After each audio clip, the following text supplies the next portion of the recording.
எல்லாருக்கும் வணக்கங்க. நாம் இப்போது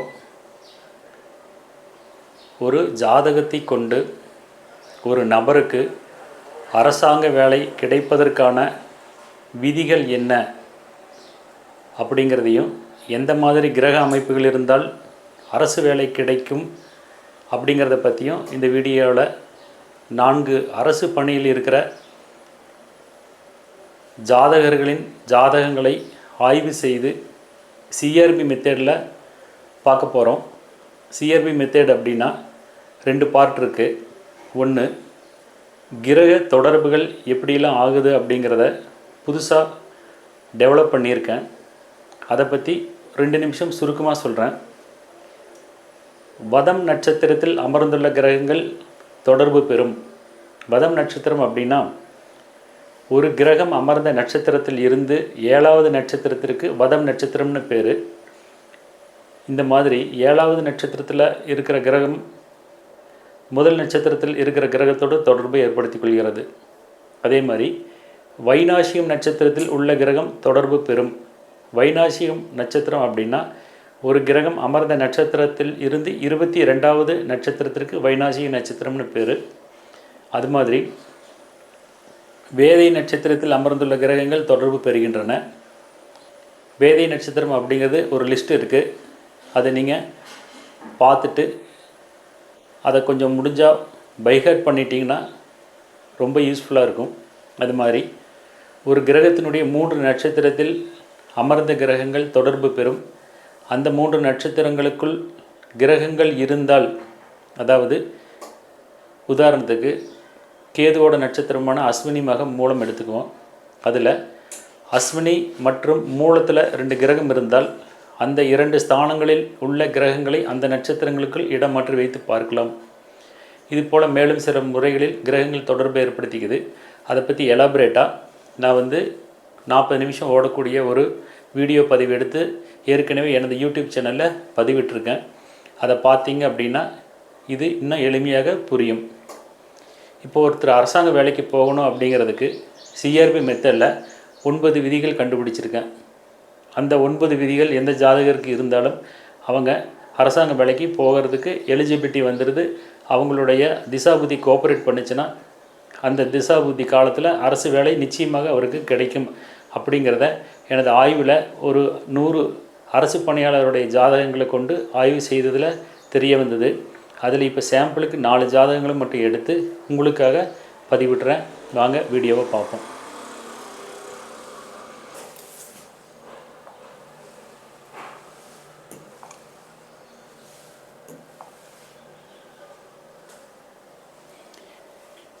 இப்போது நம்ம ஸ்க்ரீனில் பார்க்குறது ஒரு அரசு பணியாளருடைய ஜாதகம்.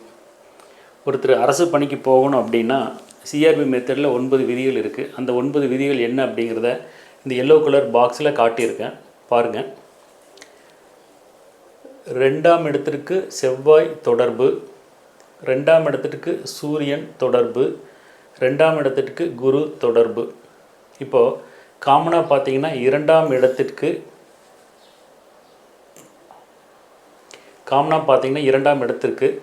செவ்வாய், சூரியன், குரு இந்த 3 கிரகங்களுடைய தொடர்பு வருது.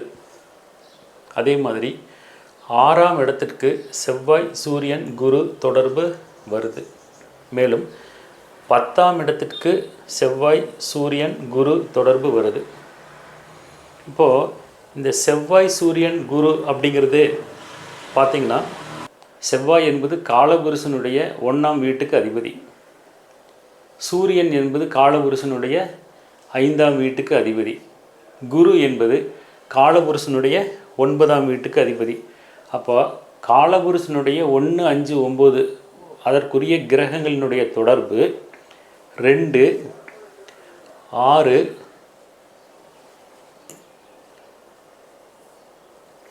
10 இந்த 3 ஸ்தானங்களுக்கும் வருது. இங்கே ஒரு காம்பினேஷன் என்ன பார்க்க முடியுதுன்னா 2ஆம் இடத்தினுடைய 5ஆம் இடம், லக்னத்திற்கு 6ஆம் இடம். அடுத்தது 10ஆம் இடம் என்பது லக்னத்தினுடைய 6ஆம் வீட்டினுடைய 5ஆம் இடம். இப்போ இது எப்படி இந்த ஜாதகருக்கு பொருந்தி வருதுன்னு பார்ப்போம். இப்போ முதல் பாருங்கள், லக்னத்திற்கு 2ஆம் இடத்திற்கு செவ்வாயினுடைய தொடர்பு எப்படி வருதுன்னா, இங்கே பாருங்கள், இந்த ஜாதகர் பிறந்தது விருச்சிக லக்னம். லக்னத்திற்கு 7ல் இருக்கிற செவ்வாய் 2ஆம் வீட்டை பார்க்கறதுனால லக்னத்திற்கு செவ்வாயின் தொடர்பு ஏற்பட்டுள்ளது. அடுத்தது சூரியனுடைய தொடர்பு வரணும். டைரெக்டாக பார்க்கும்போது 2ஆம் இடத்திற்கு மேசத்தில் இருக்கிற சூரியனுடைய தொடர்பு கிடைக்காது. நம்ம சிஆர்பி மெத்தடில் சொல்லியிருக்கோம், திரிகோண நட்சத்திரத்தில் உள்ள கிரகங்களை அந்த நட்சத்திரங்களுக்குள் இடம் மாற்றி வைத்து பார்க்கலாம். அந்த விதத்தில் இப்போ பாருங்கள், சூரியன் இருப்பது பரணி நட்சத்திரம், குரு இருப்பது பூராட நட்சத்திரம். இந்த பரணி பூராடம் இரண்டுமே சுக்கிரனுடைய நட்சத்திரமாக இருக்கிறதுனால இந்த 2 கிரகங்களும் தொடர்பு பெற்றதாக பொருள். எந்த 2 கிரகம்? சூரியனும் குருவும் தொடர்பு ஏற்படுத்திட்டாங்கன்னு பொருள்.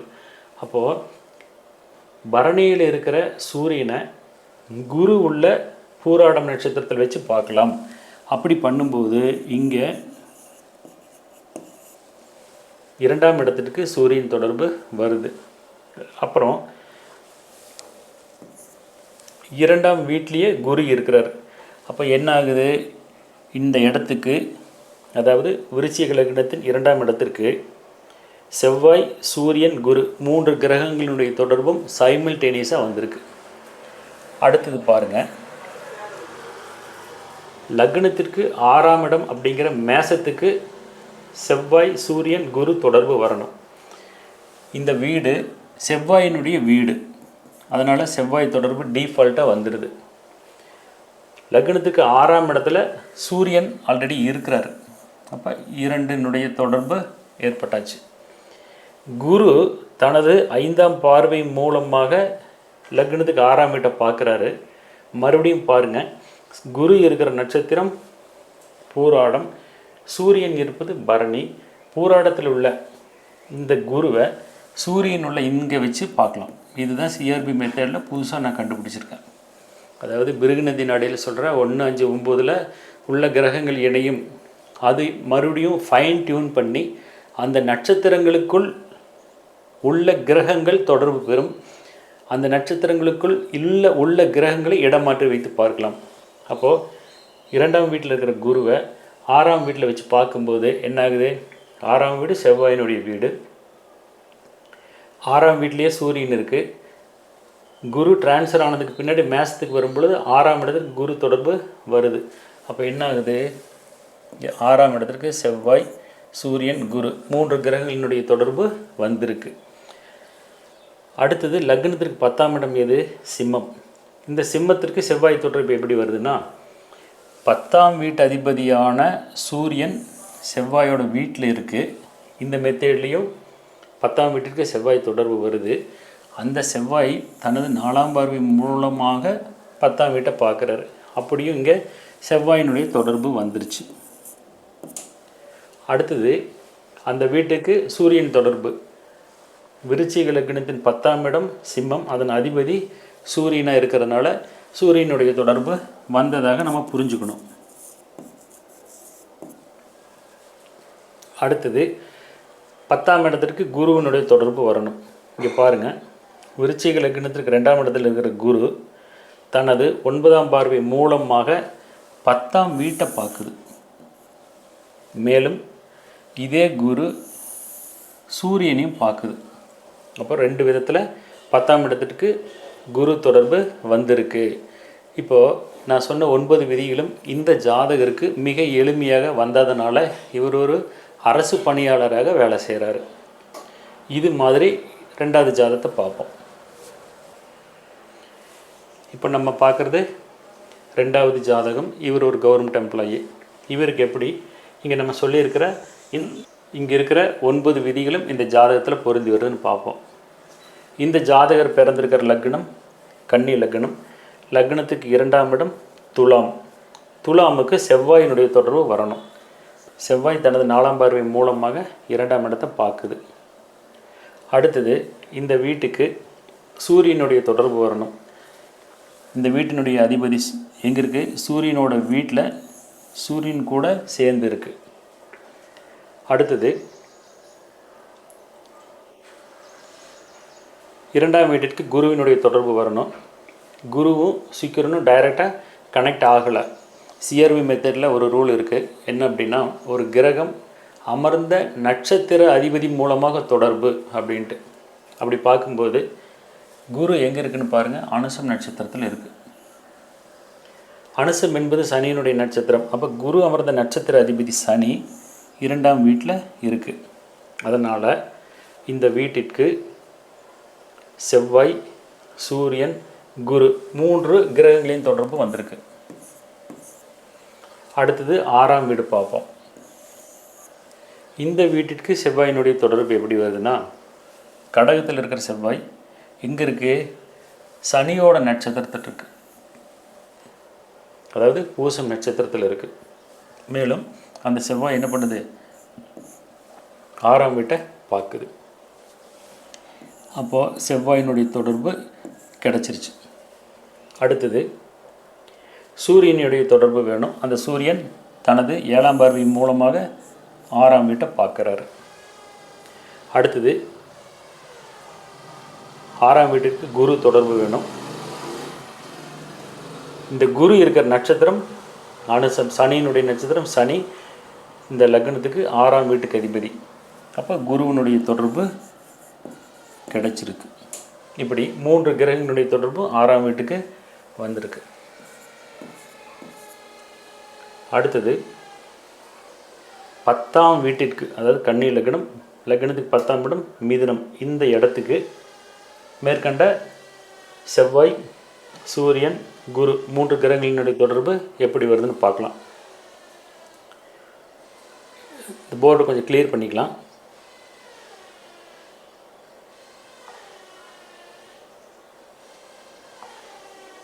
இங்கே பாருங்கள், லக்னத்திற்கு 10ஆம் இடத்திற்கு செவ்வாய் தொடர்பு வேணும். செவ்வாய் தொடர்பு எப்படி வருதுன்னா, டைரெக்டாக பார்த்தா டைரெக்டாக அந்த புதனுடைய இடத்துக்கு, அதாவது லக்னத்துக்கு 10ஆம் இடத்திற்கு செவ்வாய் தொடர்பு வரல.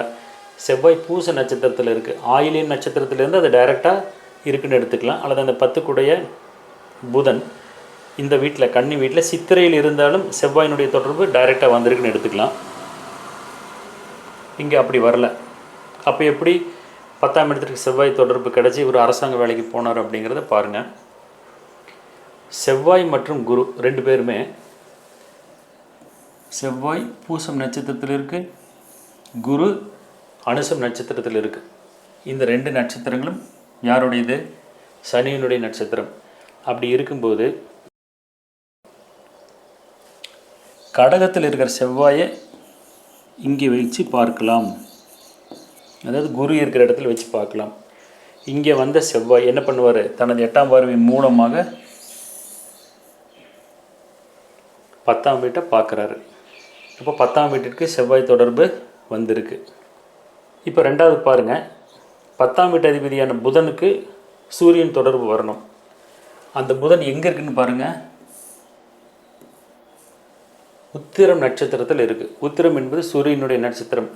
அப்போ 10ஆம் வீட்டு அதிபதியான புதனுக்கு சூரியன் தொடர்பு கிடைச்சிருக்குன்னு எடுத்துக்கணும். அடுத்தது இந்த 10ஆம் வீட்டிற்கு குருவினுடைய தொடர்பு வேணும். குருவினுடைய தொடர்பு எப்படி வருதுன்னா,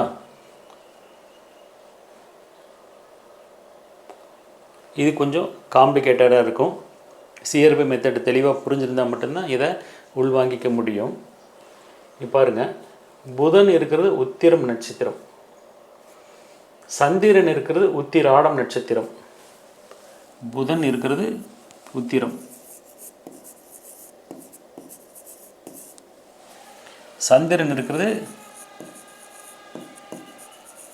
உத்திராடம். இந்த 2மே சூரியனுடைய நட்சத்திரம். அதனால் கன்னியில் இருக்கிற புதனை இங்கே ட்ரான்ஸ்ஃபர் பண்ணிக்கலாம், சந்திரன் இருக்கிற இடத்துக்கு ட்ரான்ஸ்ஃபர் பண்ணிக்கலாம். அப்போ புதன் மகரத்தில் இருப்பதாக பொருள். இப்போது அப்பவும் கூட குருவினுடைய தொடர்பு கிடைக்கல. பிறகு எப்படி குருவினுடைய தொடர்பு 10ஆம் வீட்டுக்கு வந்துச்சு அப்படின்னா, குரு இருப்பது அனுஷம், சனியினுடைய நட்சத்திரம். புதன் இருப்பது சனியினுடைய வீடு. சிஆர்பி மெத்தடில் ஆல்ரெடி நான் சொல்லியிருக்கேன், ஒரு கிரகத்தினுடைய வீட்டிலையும் அதே கிரகத்தின் நட்சத்திரத்திலையும் உள்ள 2 கிரகங்கள் தொடர்பு பெறும். அந்த விதத்தில் இந்த ஜாதகத்திற்கு லக்னத்திற்கு 10ஆம் இடமான புதனுடைய வீடு, அந்த புதன் திரிகோணத்தில் டிரான்ஸ்ஃபர் ஆனதுக்கப்புறம் மகரத்துக்கு வந்துடும். மகரம் என்பது சனியினுடைய வீடு, குரு இருப்பது அனுசம் சனியினுடைய நட்சத்திரம். எனவே புதனும் குருவும் கனெக்ட் ஆகிக்கிறாங்க. இந்த மாதிரி இந்த ஜாதகத்தில் 2ஆம் இடம், 6ஆம் இடம், 10ஆம் இடம் 3 இடங்களுக்கும் செவ்வாய், சூரியன், குரு 3 கிரகங்களுடைய தொடர்பு ஏற்பட்டுள்ளதை பார்க்க முடிகிறது. இப்போ 2 ஜாதகம் பார்த்தோம் இல்லைங்களா, 3ஆவது ஜாதகம் பார்ப்போம்.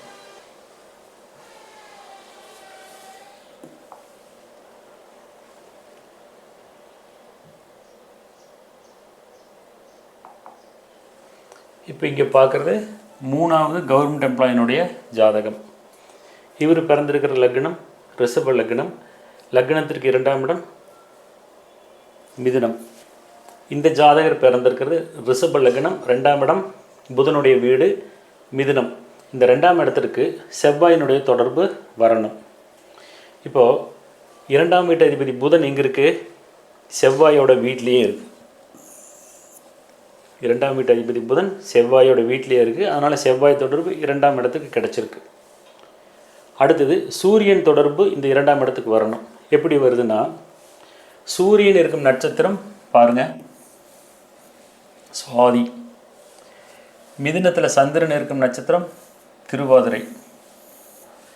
திருவாதிரை சுவாதி ரெண்டுமே ராகுவனுடைய நட்சத்திரம். அதனால் இங்கே துலாமில் சுவாதி நட்சத்திரத்தில் இருக்கிற சூரியனை மிதுன ராசியில் சந்திரன் இருக்கிற திருவாதிரையில் வச்சு பார்க்கலாம், அதாவது டிரான்ஸ்ஃபர் பண்ணி பார்க்கலாம். இப்படி என்ன ஆகுது, 2ஆம் வீட்டிற்கு சூரியன் தொடர்பு வந்திருக்கு. அடுத்தது குருவோட தொடர்பு வரணும். இந்த குரு 2ஆம் வீட்டுக்குடைய புதனோடு சேர்ந்துருக்கார். அப்போ 2ஆம் வீட்டிற்கு யார் யார் கனெக்ஷன் வந்துட்டாங்க? 2ஆம் வீட்டு அதிபதி செவ்வாயோட வீட்டில் இருக்குது, குருவோடு இருக்குது. சூரியன் ராகுவோட நட்சத்திரத்தில் இருந்ததுனால சந்திரன் இருக்கிற இடத்துக்கு டிரான்ஸ்ஃபர் பண்ணுனா சூரியன் தொடர்பு கிடைக்குது. அப்போது 2ஆம் வீட்டிற்கு செவ்வாய், சூரியன், குரு 3 கிரகங்களுடைய தொடர்பு ஏற்பட்டுள்ளது. அடுத்தது இந்த லக்னத்துக்கு 6ஆம் இடங்கிற துலாமுக்கு செவ்வாய், சூரியன், குருவோட தொடர்பு வரணும். எப்படி வருதுன்னு பார்ப்போம். இந்த 6ஆம் வீட்டு அதிபதி சுக்கிரன் இருப்பது செவ்வாயினுடைய வீடு. அதனால் 6ஆம் வீட்டுக்கு செவ்வாய் தொடர்பு ஏற்பட்டுள்ளது. 6ஆம் வீட்டிலேயே சூரியன் இருக்கார். அப்போ சூரியன் தொடர்பு ஏற்படுகிறது. 3ஆவது 6ஆம் வீட்டு அதிபதியான சுக்கிரன் குருவோட கனெக்ட் ஆகிறாரு, டைரெக்டாக சேர்ந்து நின்று கனெக்ட் ஆகிறாரு. இந்த விதத்தில் 6ஆம் வீட்டு அதிபதி செவ்வாயோட வீட்டில் இருக்குது, 6ஆம் வீட்லேயே சூரியன் இருக்குது, 6ஆம் வீட்டு அதிபதியோடு குரு நேரடியாக இணைந்துள்ளார். அப்போ இந்த 3 விதிகளும் 6ஆம் இடத்திற்கு பொருந்தி வருகிறது. அடுத்தது ரிஷப லக்னத்துக்கு 10ஆம் இடம் கும்பம், கும்பத்திலேயே செவ்வாய் இருக்குது. அடுத்தது இந்த இடத்துக்கு சூரியன் தொடர்பு வரணும். சூரியனுடைய தொடர்பு எப்படி வருதுன்னா, இந்த வீடியோட பிகினிங்கில் சொன்னேன், வேதை நட்சத்திரத்தில் அமர்ந்த கிரகங்கள் தொடர்பு பெறும். அப்படின்னா சனி இருக்கும் நட்சத்திரம் ரோகிணி, சனி இருப்பது ரோகிணி. இந்த சூரியன் இருப்பது சுவாதி.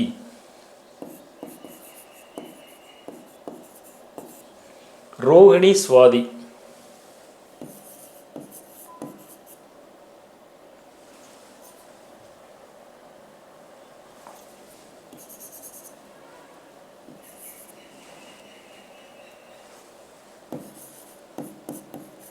ரோகிணி மற்றும் சுவாதி இந்த ரெண்டு நட்சத்திரங்களும் வேதை நட்சத்திரங்கள். அப்போ இந்த வேதை நட்சத்திரத்தில் உள்ள கிரகங்கள் தொடர்பு பெறும். இது சிஆர்பி மெத்தடில் புதுசாக நான் கண்டுபிடிச்சிருக்கேன். அது ஏற்கனவே நான் உங்களுக்கு இந்த வீடியோவோட பிகினிங்கில் சொன்னேன். அந்த விதத்தில் ரோகிணி நட்சத்திரத்தில் இருக்கிற சனியும் சுவாதி நட்சத்திரத்தில் இருக்கிற சூரியனும் தொடர்பு ஏற்படுத்தி கொள்கிறார்கள். அப்போ சனிங்கிறது லக்னத்திற்கு 10ஆம் இடம், அதற்கு சூரியன் தொடர்பு வேதை நட்சத்திரத்தில் அமர்ந்த காரணத்தினால கிடைக்குது. அடுத்தது 10ஆம் இடத்திற்கு குருவோட தொடர்பு வேணும். குரு அமர்ந்திருப்பது அனுசம் நட்சத்திரம். அனுசம் என்பது சனியினுடைய நட்சத்திரம். சனி இந்த லக்னத்திற்கு 10ஆம் வீட்டுக்கு அதிபதி. அப்போ என்ன ஆகுது, இந்த வீட்டுக்கு குரு தொடர்பு வந்தாச்சு. இந்த 2ஆம் இடம், 6ஆம் இடம், 10ஆம் இடம் 3 இடங்களுக்கும் செவ்வாய், சூரியன், குரு 3 தொடர்பு வந்த காரணத்தினால இந்த ஜாதகர் அரசாங்க பணியில் வேலை செய்கிறாரு. இப்போது 3 உதாரணம் பார்த்த மாதிரி கடைசியாக ஒரு 4வது உதாரணத்தை பார்ப்போம்.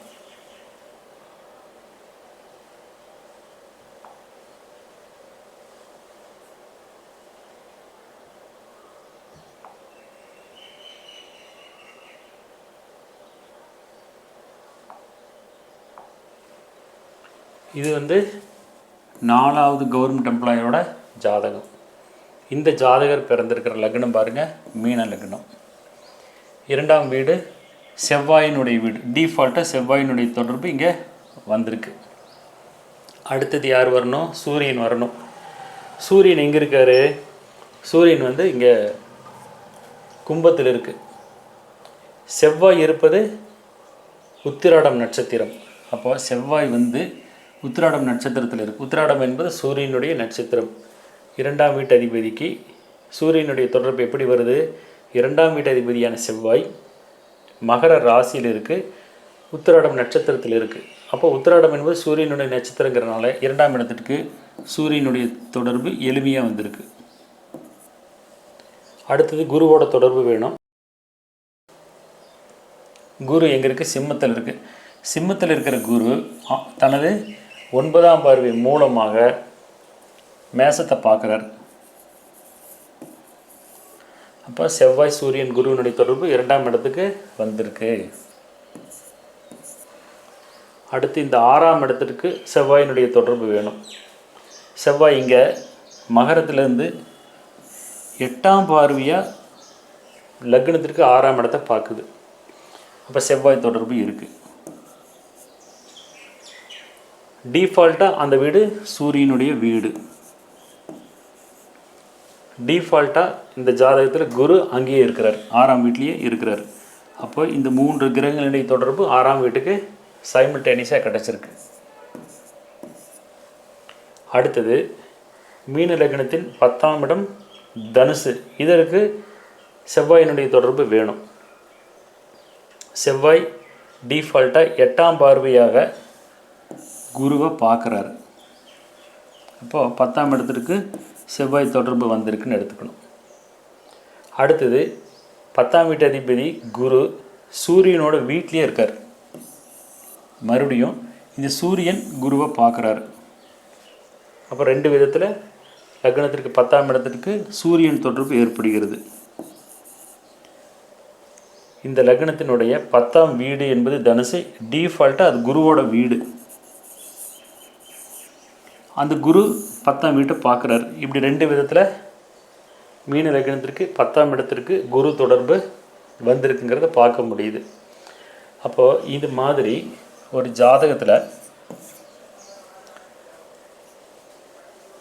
2ஆம் இடம், 6ஆம் இடம், 10ஆம் இடம் 2, 6, 10 பார்த்திங்கன்னா 1, 5, 9 வரும். அந்தந்த ஸ்தானத்திலிருந்து 1, 5, 9 வரும். இந்த ஸ்தானங்களுக்கு காலபுருஷனுடைய 1, 5, 9க்கு அதிபதியான செவ்வாய், சூரியன், குரு இந்த தொடர்பு மொத்தமாக பார்க்கும்போது 9 விதிகளாக உருவாகுது. நான் சொன்ன மாதிரி எளிமையாக ஞாபகம் வச்சிட்டிங்கன்னா, அதாவது லக்னத்திற்கு 2, அதனுடைய 5ஆம் இடம் 6, அதனுடைய 5ஆம் இடம் 10. இதற்கு காலபுருஷனுடைய 1, 5, 9க்கு அதிபதியான செவ்வாய், சூரியன், குரு தொடர்பு வந்ததுன்னா அந்த ஜாதகருக்கு அரசாங்க வேலை கிடைக்கும். இது எப்போ சொல்லலாம்? குழந்தை பிறந்த அன்னைக்கு லக்னம் உறுதியானப்பவே இந்த அமைப்பு இருந்தால் இவர் அரசாங்க வேலைக்கு போவாருங்கிறத சொல்லலாம். அப்போ அந்த அரசு வேலை இவருக்கு எப்போ கிடைக்குங்கிறது அடுத்த பாயிண்ட்டு. அப்போது ஒரு அரசு பணிக்கு போகிறதுக்கு மினிமம் ஒரு கல்வி தகுதி வேணும். ஒரு குரூப் 2 பாஸ் பண்ணுறக்கோ, குரூப் 1 பாஸ் பண்ணுறக்கோ, அல்லது குரூப் 4 பாஸ் பண்ணுறக்கோ ஒரு மினிமம் கல்வி தகுதி வேணும். அந்த கல்வி தகுதி வந்ததுக்கப்புறம் அந்த தேர்வாணையம், தமிழ்நாடு பப்ளிக் சர்வீஸ் கமிஷன் அவங்க ப்ரிஸ்கிரைப் பண்ணியிருக்கிற வயசு கம்ப்ளீட் ஆகிருக்கணும்.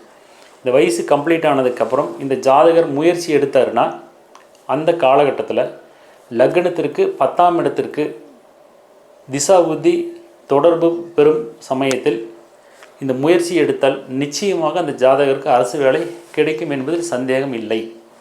இப்போ இங்கே நம்ம பார்த்தது 4 உதாரண ஜாதகம். இது 4மே கவர்மெண்ட் எம்ப்ளாயாக இருக்கிறவங்களுடைய ஜாதகம். இது மாதிரி கிட்டத்தட்ட ஒரு 100 ஜாதகங்களுக்கு மேலே நான் ஆராய்ச்சி செய்து பார்க்கும்போது இந்த விதிகள் கிடச்சிருக்கு. இந்த விதிகளை எல்லாம் நான் மட்டும் பயன்படுத்தக்கூடாது அப்படிங்கிறதுக்காக நான் எழுதிய ஜோதிட அமுதம் பாகம் 3 அப்படிங்கிற நூலில் எலாபரேட்டாக இதை பற்றி டிஸ்கஸ் பண்ணியிருக்கேன். இது மாதிரி மேலும் 15 தலைப்புகளில் ஆய்வு செய்து ஜோதிட அமுதம் பாகம் 3 வெளியிட்டிருக்கேன். மீதி இருக்கிற ஒவ்வொரு தலைப்பையும் பின்வரும் நாட்களில் ஒவ்வொரு வீடியோவாக உங்களுக்கு பயன்பட வேண்டும் என்ற நோக்கத்தில் வெளியிட இருக்கிறேன். திருச்சிற்றம்பலம்.